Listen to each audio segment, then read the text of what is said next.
चौहान हवेली में आज खुशियों की हल्की हल्की धुन गूंज रही थी।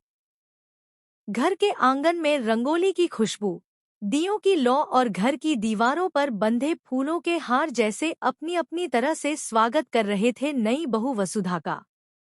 गृह प्रवेश की रस्म पूरी होते ही सबके चेहरों पर मुस्कान थी, मगर उस मुस्कान के पीछे छिपे भाव कुछ और ही कहानी कह रहे थे।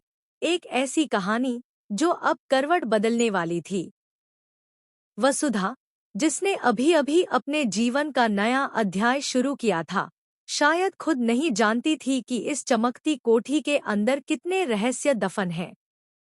पूजा की थाली हाथ में लिए जब उसने दहलीज पार की, तो चंद्रिका की नजरों में एक अजीब सी चमक थी, कुछ वैसी जो अपने भीतर प्यार नहीं बल्कि कोई गहरी चाल छुपाए बैठी थी।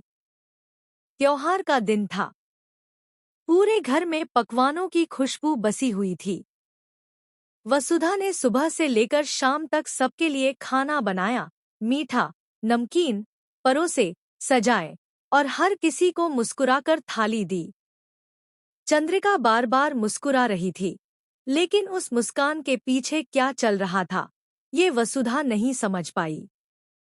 सारिका, जो वसुधा की शादी का सच सबके सामने लाने की फिराक में थी, कई कोशिशें कर चुकी थी, पर हर बार जैसे कोई अदृश्य शक्ति उसकी चालों को धूल में मिला देती थी।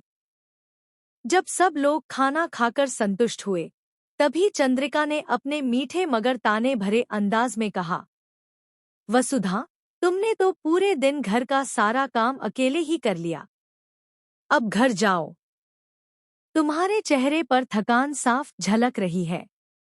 उसकी आवाज में मिठास थी, पर नियत में नहीं। वसुधा हल्का सा मुस्कुराई, मगर उसके दिल में सवाल उठे। घर? कौन सा घर? अब तो यही मेरा घर है। या शायद नहीं? देव उस पल चुप खड़ा सब कुछ देख रहा था। वसुधा की आंखों में झलकती बेपसी उसे बेचैन कर रही थी। उसने कुछ कहना चाहा, मगर शब्द जैसे गले में अटक गए। तभी उसके सास ससुर भी वहां आ गए। सरोज जी ने कुछ कहना चाहा, पर चंद्रिका की बात के आगे कोई आवाज नहीं उठी। माहौल अचानक भारी हो गया। वसुधा, जो अभी अभी इस घर की बहू बनी थी, उसी घर से जाने के लिए कह दी गई। आंसुओं को अंदर ही अंदर रोकती हुई वो धीरे धीरे कदम पीछे खींचने लगी। दरवाजे तक पहुंचते हुए उसने एक बार मुड़कर देखा। चंद्रिका की ठंडी निगाहें जैसे कह रही थी, तुम्हारी जगह यहाँ नहीं है।